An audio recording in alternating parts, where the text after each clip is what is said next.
Assalamualaikum warahmatullahi wabarakatuh. Baik, di sini gue akan menjelaskan cara pembuatan konten dalam WordPress. Pertama-tama kita masuk ke dalam situs WordPress-nya dulu, guys. Nah, cari di beranda dan klik post. Terus klik tambahkan baru.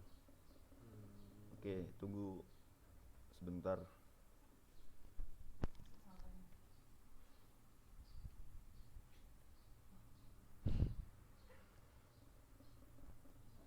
Ngapain?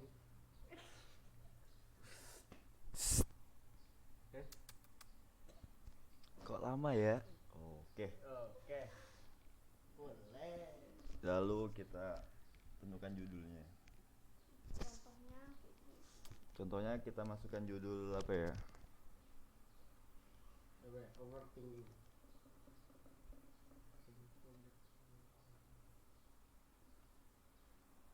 Oke. Oke. Langkah selanjutnya Ya, lanjut tulis apa isinya. hmm, Kan yang kopas tadi.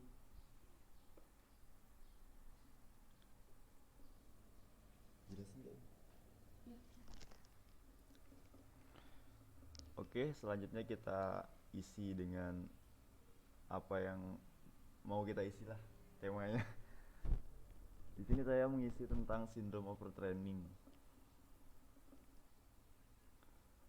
Sindrom overtraining adalah kondisi yang terjadi ketika Anda berolahraga secara berlebihan dan tidak memberi cukup waktu untuk tubuh beristirahat.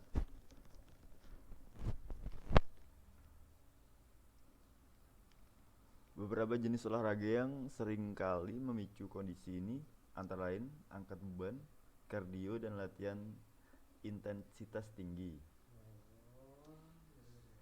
Baik, tanda-tanda sindrom overtraining.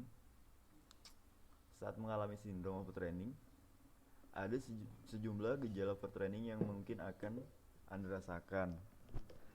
Tanda-tanda sindrom overtraining beragam, mulai dari terganggunya pola makan, hidup, masalah pada otot dan persendian.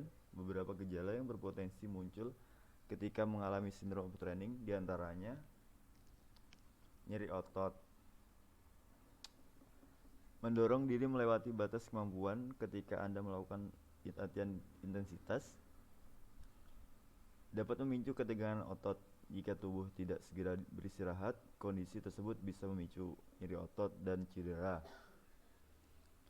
Dalam khusus yang sudah parah, bukan tidak mungkin Anda akan mengalami microtears, robekan kecil pada otot.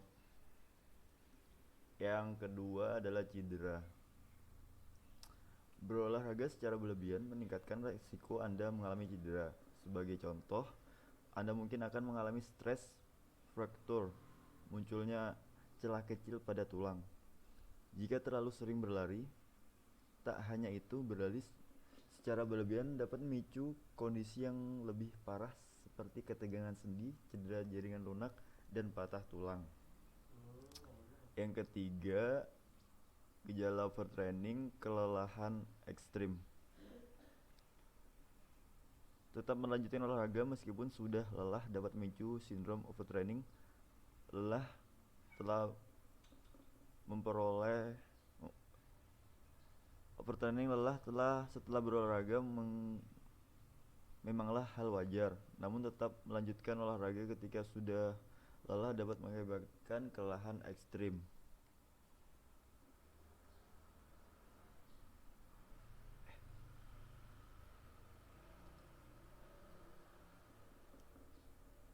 Yang keempat, penurunan nafsu makan dan berat badan.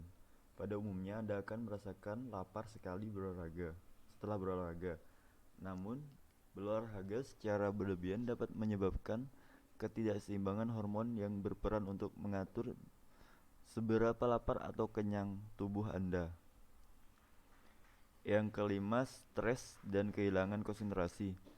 Berolahraga secara berlebihan dapat mempengaruhi kadar hormon stres yang ada dalam tubuh. Kondisi ini dapat memicu kegelisahan dan membuat Anda mudah kehilangan konsentrasi. Tak hanya itu, sindrom overtraining juga memunculkan gejala-gejala lain seperti perubahan suasana hati dan depresi. Oke, yang keenam, penurunan performa. Bukannya mengalami peningkatan, berolahraga secara berlebihan malah dapat membuat Anda mengalami penurunan performa. Beberapa performa yang akan mengalami penurunan meliputi konsentrasi atau fokus, kekuatan, kelincahan, daya tahan, stamina, hingga reaksi akan ancaman. Yang ketujuh, gangguan tidur. Overtraining dapat menyebabkan gangguan tidur. Olahraga tanpa mengenal waktu dapat memicu ketidakseimbangan hormon stres.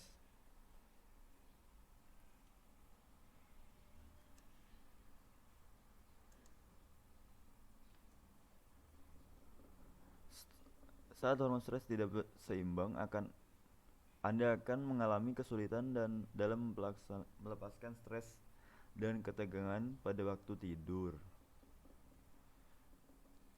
Kondisi ini membuat tidur Anda tidak berkualitas.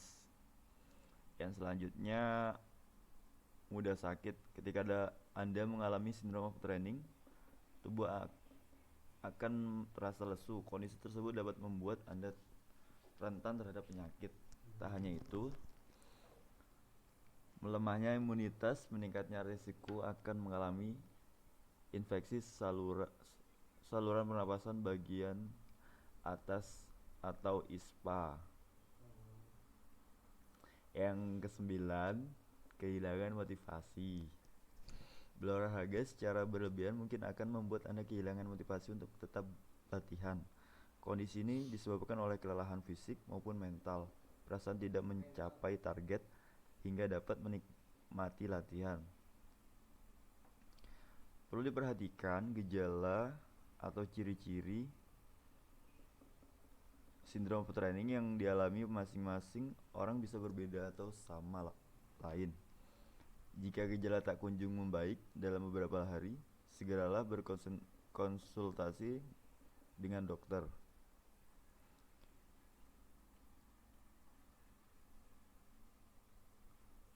Baik, selanjutnya, kapan kita harus beristirahat? Setiap orang punya stamina yang berbeda. Jika tidak ada waktu pasti yang bisa Anda jadikan patokan untuk beristirahat, namun untuk menghindari risiko yang bisa ditimbulkan akibat berolahraga secara berlebihan, segera beristirahat saat Anda lelah atau merasakan adanya kejanggalan pada tubuh. Jika terlanjur mengalami cedera, beristirahatlah dalam waktu yang cukup lama hingga tubuh benar-benar pulih. Selama proses pemulihan, hindari jenis olahraga berdampak tinggi karena dapat memperburuk keadaan. Berilah waktu bagi diri Anda untuk pulih sepenuhnya sebelum memulai kembali latihan. Selanjutnya, cara mempercepat pemulihan akibat sindrom overtraining. Sejumlah tindakan bisa dilakukan untuk mempercepat pemulihan akibat sindrom overtraining. Apabila merasakan gejala sindrom overtraining, Anda bisa mempercepat pemulihan dengan melakukan hal-hal seperti berikut. Yang pertama, pijat relaksasi. Pijat relaksasi dapat membantu merelaksasi fisik dan mental Anda.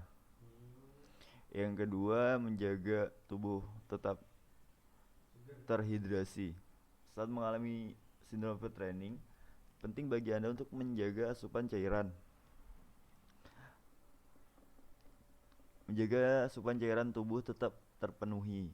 Yang selanjutnya, beristirahat dengan cukup. Istirahat dengan cukup adalah kunci utama untuk mengetahui sindrom overtraining. Baik, mungkin itu saja yang dapat saya sampaikan. Olahragalah sesuai kemampuan Anda.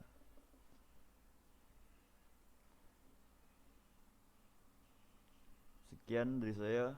Assalamualaikum warahmatullahi wabarakatuh. Waalaikumsalam.